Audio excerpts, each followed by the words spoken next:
حقيقي الواحد لما بيجتهد وبيتعب في القضية ويلاقي ان هو ما وصلش للحكم المفروض يوصل له بيزعل جدا.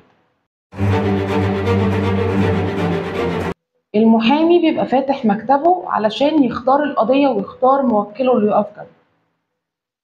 انا الموكل جه قال لي 1 2 3 4 وصدقته وامنت بيها ومشينا مع بعض في القضايا، لقيت اللي هو عنده حق مش كذاب.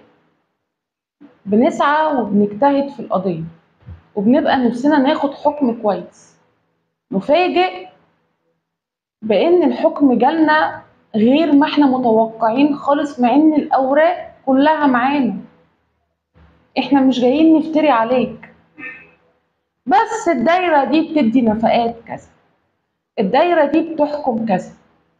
الواحد بقى زعلان قوي، بقى زعلان ان مهما انت تعبت ومهما انت حاولت ممكن يجي الحكم مش في صالحك نهائي.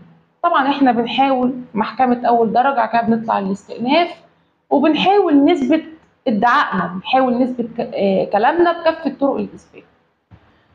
فالمحامي مش عليه غير سعي واجتهاد للاسف، وكنا نتمنى ان يبقى في ايدينا الحكم، يا ريت كان يبقى في ايديا الحكم،